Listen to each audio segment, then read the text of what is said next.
Bismillah ar-Rahman ar-Rahim. Inshallah, we carry on with Kitab al-Salah.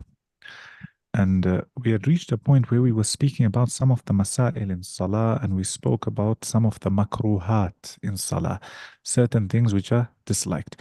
Thereafter, we move on to a mas'ala. And interestingly enough, this mas'ala uh, is mentioned in the Hanafi madhab. The other madhahib are of a different opinion. Okay? What's the mas'ala? If somebody is performing their salah, okay, somebody is performing their salah, then they say, فَإِن سَبَقَهُ حَدَث. He had to, in our words, his wudu had to break. Example, he passes wind, etc. Or, as we mentioned in the Hanafi madhab, if he's got a bleeding nose, etc., and his wudu had to break, what does he do? Okay, if he is behind the imam, a person will be one of three. He'll either be performing salah in congregation, so either he will be behind the imam, or he will be the imam, okay, or he'll be alone. If he's behind the imam, in the Hanafi madhab, they mention that as soon as his wudu breaks, he must leave, okay? So he leaves. And then if he goes to the nearest place and makes wudu, so let's say he's in a masjid, for example, his wudu breaks, he immediately leaves, he goes to the ablution area, he makes his wudu. Then after that, he can come back and continue his salah where he left off, meaning he builds on his salah.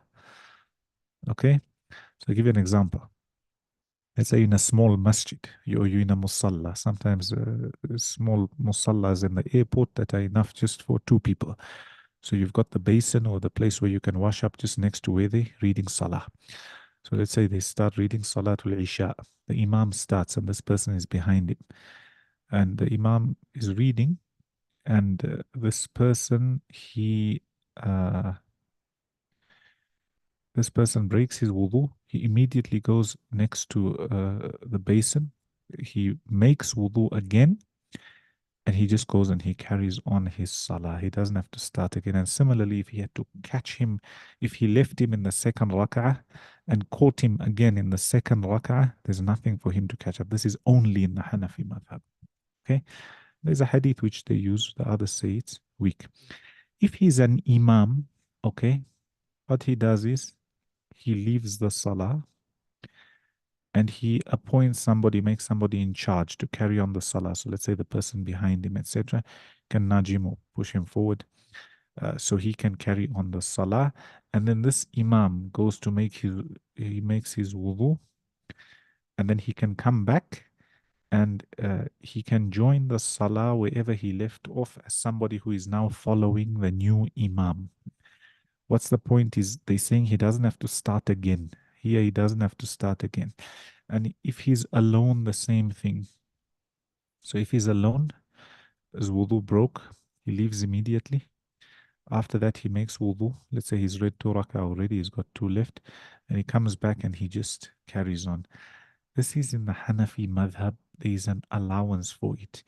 And even though they allow this, they say it's better for all of them to start their salah again.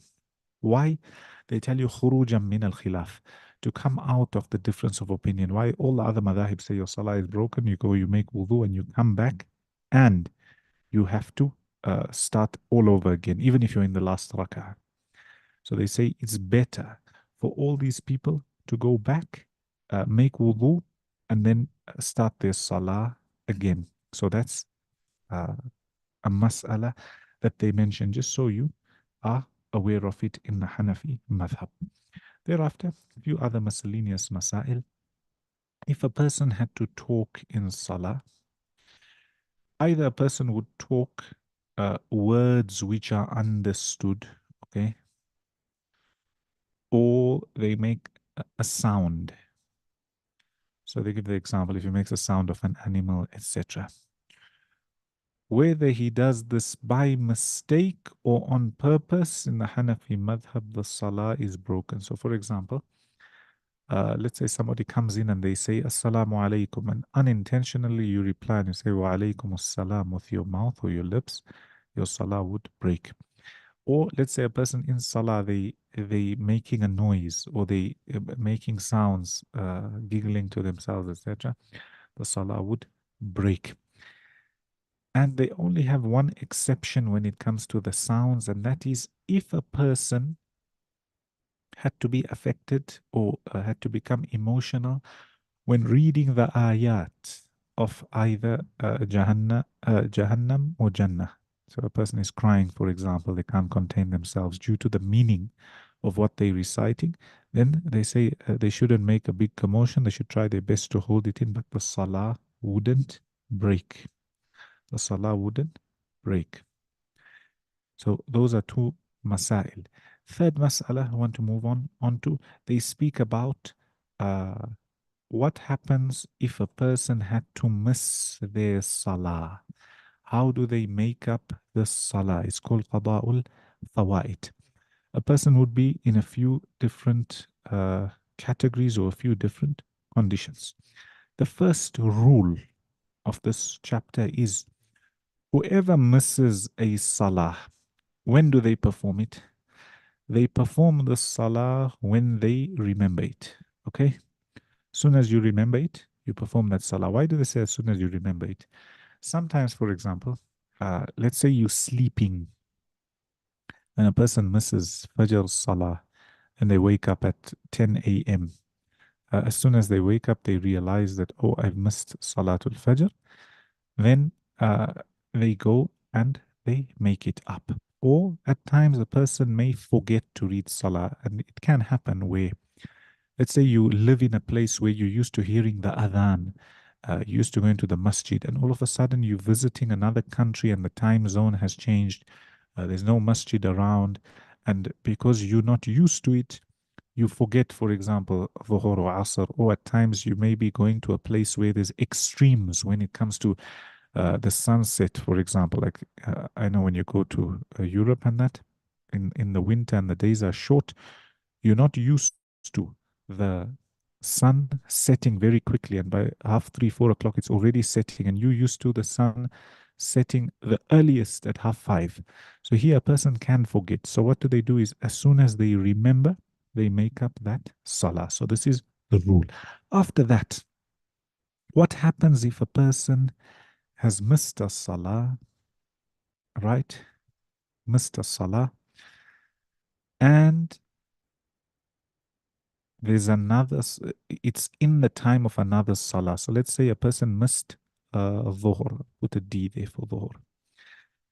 And now it's time for asr. Okay.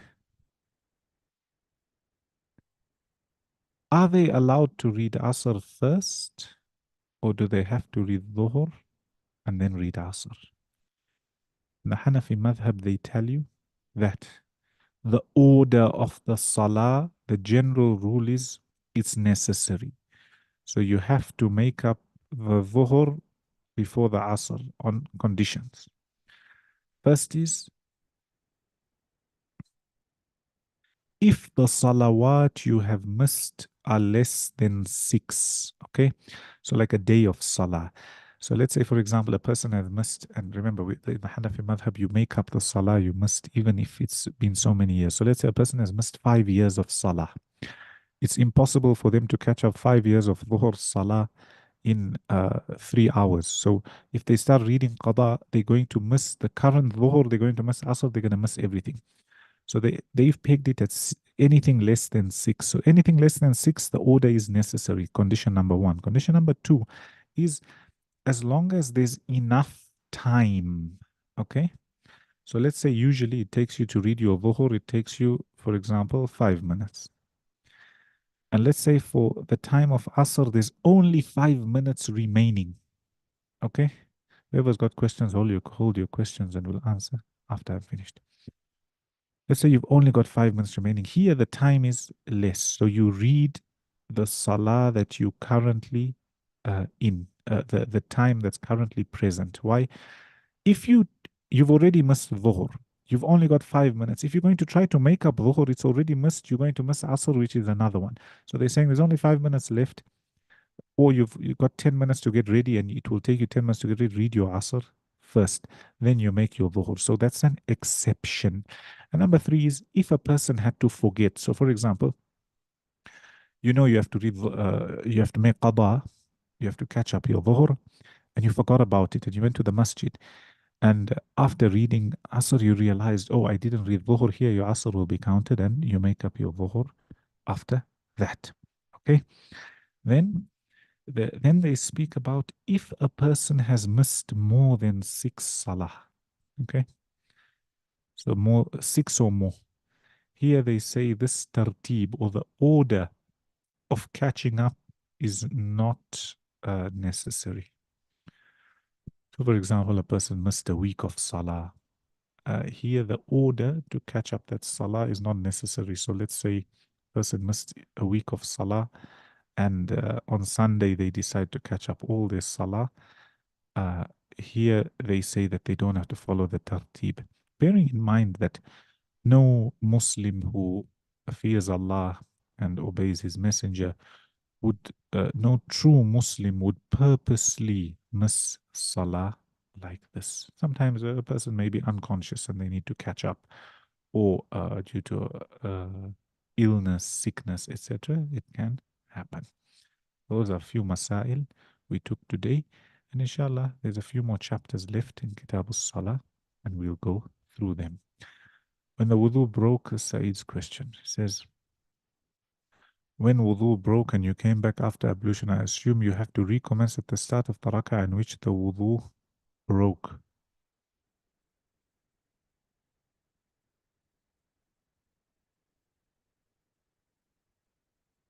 Elaborate further on your question. They saying what's their main difference with everyone else? Their main difference is whatever you've read doesn't go to waste. As long as you made wudu at the nearest point without too much moving, they're saying you read 2 rak'ah, 3 rak'ah, they don't go to waste. They still stand. You come and you join the salah. So let's say, for example, Dhuhr salah, you got 2 with the imam, okay? Then your wudu broke. Then you went to make wudu. By the time you got back, you missed the third. And now you're in the fourth. For yourself, again, the Hanafi madhab, that's the 4th rak'ah. And after you finish, you catch up the third. Okay? Whereas the others will tell you broke your wudu, those 2 or 3 rak'at, they no longer stand. You must start again. So you join the imam in the 4th rak'ah.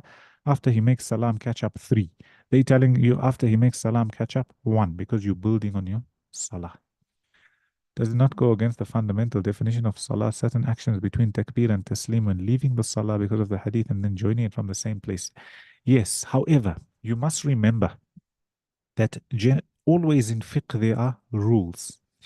But at times a rule may be broken due to a piece of evidence that some scholars use that may go against the rule.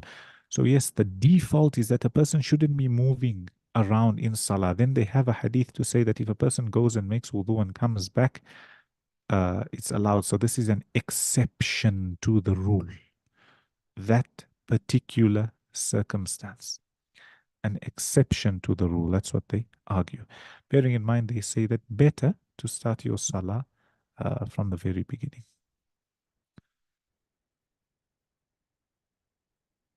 Can you continue in the middle of your rak'ah? For example, your wudu broke in the recitation of the second verse during the second rak'ah.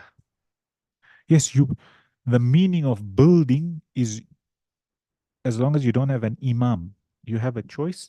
And if it's an imam, somebody else is going to take over the salah. Or if you're following, the imam is still going to carry on. But if you're alone, you build on where you left off. It's fine, according to them.